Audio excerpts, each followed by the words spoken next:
Rolls Royce, the British luxury automobile manufacturer, is a name that has always been synonymous with epic extravagance, brilliant luxury, and glorious class. In fact, the company broke the previous record for annual revenue with 15.14 billion and finished the previous year with 5,586 automobiles sold all over the world. It might come as a surprise, but this luxury car brand had very humble beginnings. The first Rolls Royce was powered by a 1.8-liter two-cylinder engine producing just 10 horsepower. Today, the company sells some of the most expensive and exotic cars with the horsepower of up to 465. In fact, Frederick Henry Royce, one of the founders of Rolls Royce, was born in painful poverty. How he went from there to create one of the most successful, iconic and legendary car manufacturing companies in the world is an intriguing and fascinating question to ponder. Frederick Henry Royce was the fifth child of Mary and James Royce, and he was born in England in 1863 and was the family's youngest child. Because James Royce lacked both business and practical acumen, the flour mill that his parents owned and operated did not turn profitable. As a result, the family was forced to live in poverty for many years. In 1867, the Royce family had to file for bankruptcy. In hopes of creating a better future for themselves, the Royce family moved to London. Henry was 4 years old at that point and got his first job in order to provide for his family. His job was to scare birds away at a farm, and his salary was 6 pence a week. In 1872, the situation got worse for the family when Henry's father passed away. That death meant that everyone in the family had to work to put food on the table, which led to Henry selling newspapers and delivering telegrams. Henry's early years of hardship had a significant impact on him. By the time he was 15 years old, he had barely finished 1 year of school.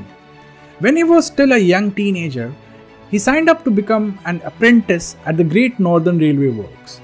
Despite the fact that Henry did not have a formal education, he made the most out of every opportunity to better himself by educating himself in areas such as algebra, French, and electrical engineer in his spare time. However, after 3 years, he was compelled to give up because he did not have sufficient funds to continue. After leaving his apprenticeship, Henry worked for a short time in the tool manufacturing industry in Leeds before moving on to a position with the Electric Light and Power Company in London. Since his ultimate objective was to make engineering his full-time profession, he relocated once more in 1882, this time to Liverpool, where he continued to work for the Electric Light and Power Company. Therefore, at the age of 22, he established F.H. Royce and Company with his friend Ernst Claremont, who was also an engineer. Throughout the years that followed, they tirelessly manufactured electric devices like doorbells and dynamos. As the company expanded, they eventually began manufacturing electric cranes as well. However, Henry's focus quickly shifted to automobiles due to his growing interest in the car industry. While all of this is going on, let's talk about another character, Charles Stewart Rolls, who is just as important to the story as Royce. After all, Royce is only one half of the company Rolls Royce. Charles Rolls was born in the affluent London neighborhood of Berkeley Square in 1877. His parents were Lord and Lady Langattock. He began studying mechanical engineering at Trinity College in Cambridge after discovering an early inclination for engineering. Charles was known for playing around with engines, which resulted him being given the nickname Dirty Rolls. He was also the first undergraduate to own a motor car during his studies after traveling to Paris at the age of 18 to purchase his first car. This was extremely uncommon back then because the majority of people hadn't even heard of cars at that point of time. After receiving his degree in 1898, Charles began his career by taking a job on a steam yacht. Later, he went on to work for the London and North Western Railway. However, he was more interested in business, and in 1903, with his father's assistance in the form of financial backing, he established one of the earliest automobile dealerships in the country. After rebranding the company as C.S. Rolls and Company, he focused his efforts for the next few years on the import and distribution of automobile manufacture by Peugeot and Minerva. Rolls' company was financially profitable, and Rolls was using the money from his thriving business to support his passion for sports. In addition to being an enthusiastic racer and pioneer driver, he was also a devoted pilot, both of which were very expensive hobbies back in those days. While this was going on, Henry Royce's enthusiasm for automobiles grew as he continued to run the business F.H. Royce and Company. In the year 1901, Royce made the choice to improve an older two-cylinder daredevil car that he had purchased, but he wanted more, so he also made the choice to build his own car. Henry Royce had a natural passion for perfection, and after noticing flaws in the daredevil construction, he pledged to make improvements by the end of the year. He designed and fabricated his very own gasoline engine, and by the following year, he was driving a Royce with 10 horsepower around town. When Henry established the company 20 years later, his first automobile was already a commercial success.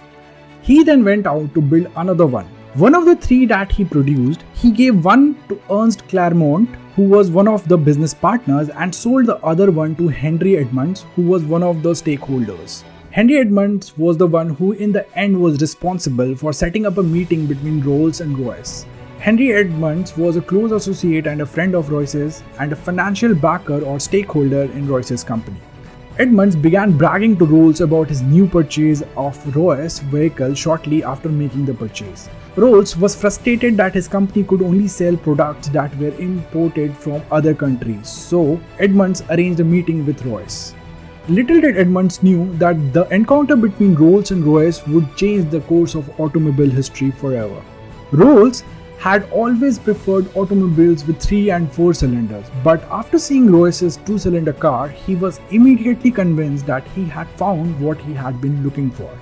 After taking the vehicle out for a spin, he promptly made the decision to purchase every single one of Royce's available automobiles. In addition to the significant age gap between them, the two guys also had very different educational experiences, which resulted in this formation of an unusual and unique team.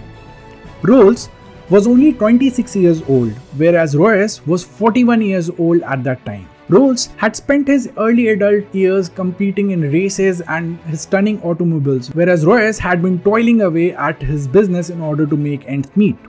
Rolls had been benefited from a fancy education at the prestigious Trinity College, whereas Royce's talents were entirely self-taught. The iconic Rolls-Royce was established in 1906 as a direct result of the enormous success of the automobiles that were designed and manufactured by Henry Royce and Charles Rolls, two men who couldn't have been more dissimilar. However, the two men made an excellent team. Rolls-Royce did not begin selling automobiles that included a body until the year 1946. Prior to this, the car manufacturer only offered the chassis and the engine for sale, and they recommended that Baker and Company Limited created a bespoke body for the vehicle. The Silver Ghost, which was the first automobile produced by the company, established a new record by driving non-stop for 24,000 kilometers. Charles' partner Claude Johnson played a very crucial role in this, as building a brand required vision. While his business partners Henry and Charles were occupied with the production and sale of automobiles, Claude Johnson took the position of managing director. Johnson, being the publicity genius that he was, planned a number of stunts to highlight the quietness and dependability of Rolls-Royce vehicles.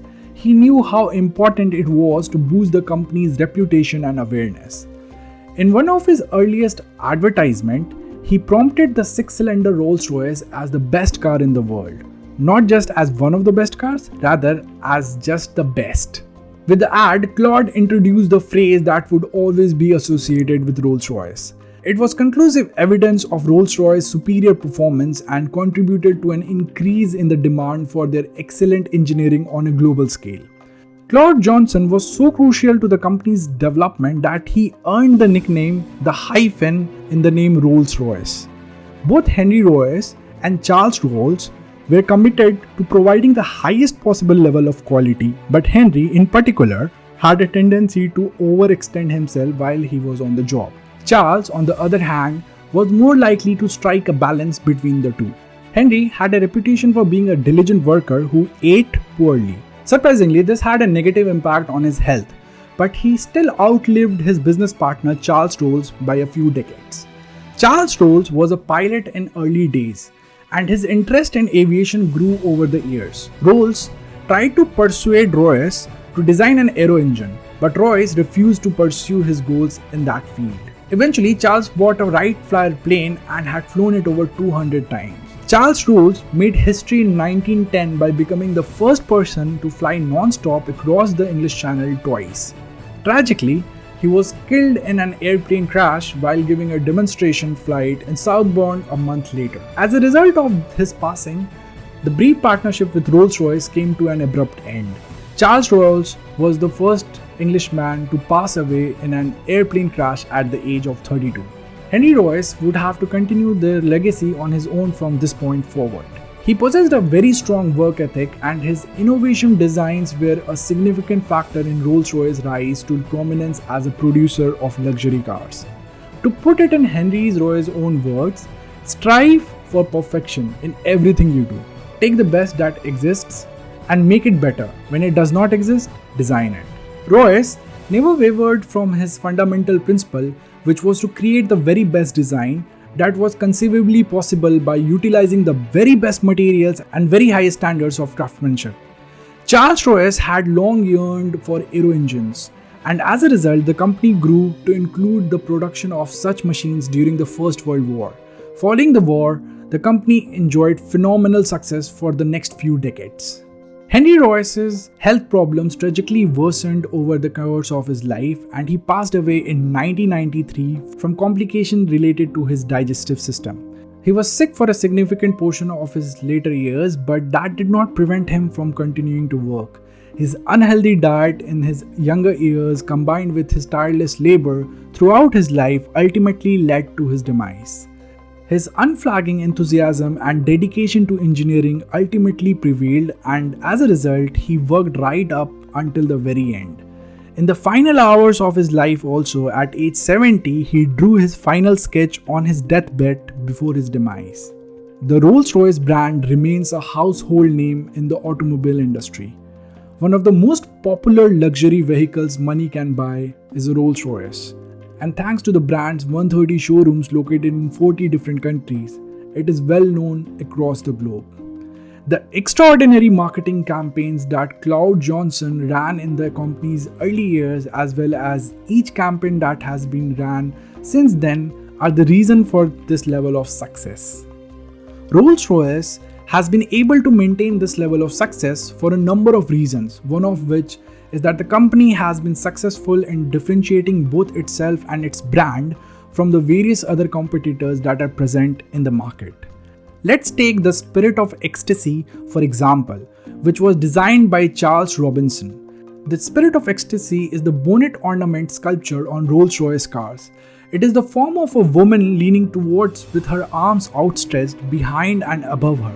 Glowing cloth runs from her arms to her back, resembling wings. In 1911, Rolls-Royce introduced this Spirit of Ecstasy hood ornament to the public for the very first time. It was requested by auto enthusiast Baron John Edward, who placed the order.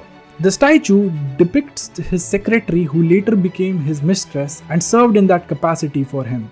Her finger was placed close to her lips in early version of the figure. The Spirit of Ecstasy logo has been unique property that any time someone tries to damage or steal it, it automatically hides inside the bonnet. When Volkswagen sold Rolls-Royce to BMW in 2002, it included the Spirit of Ecstasy as one of the properties it owned at that time. After that, Volkswagen requested and was granted a payment of $40 million from BMW in exchange for ownership. Another interesting fact about automobile produced by Rolls-Royce is that 65% of them are still driven on public roads today. Their high levels of durability and endurance and contribute significantly to the demand for their automobile, which in turn drives the demand even higher.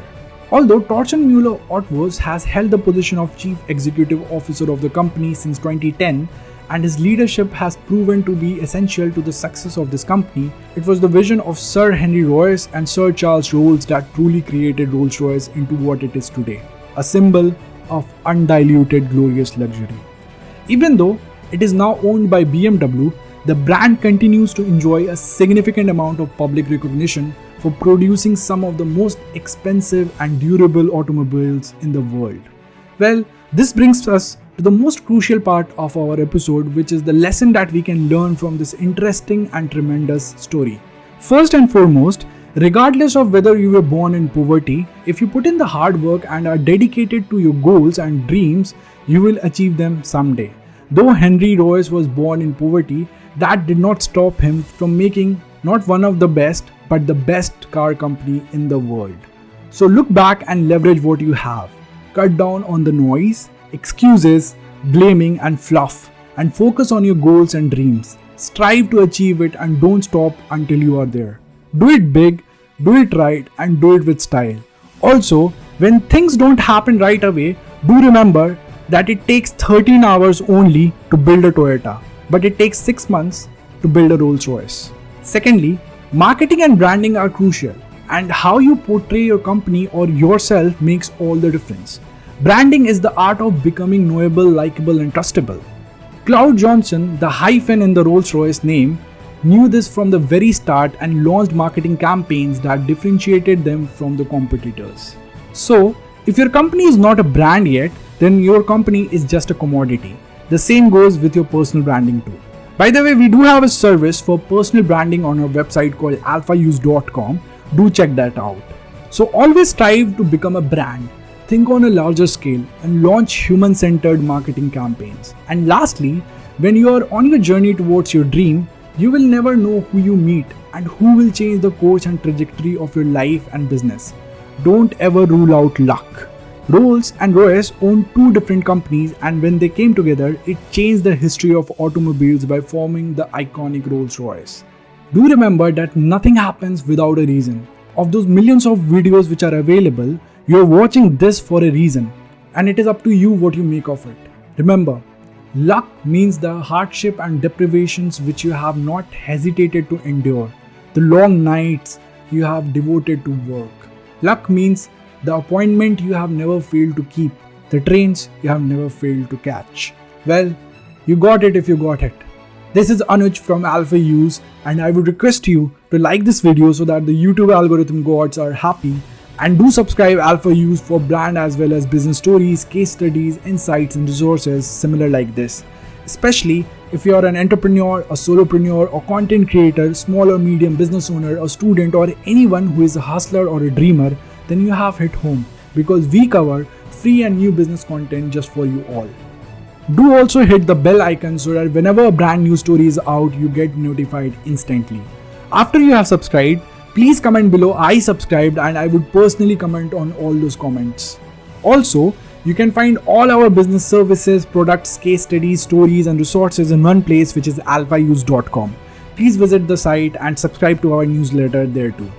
Do check out this phenomenal new episode which I recently published, and a playlist for business case studies. That's all from my end. I'll see you in the next episode. Peace out.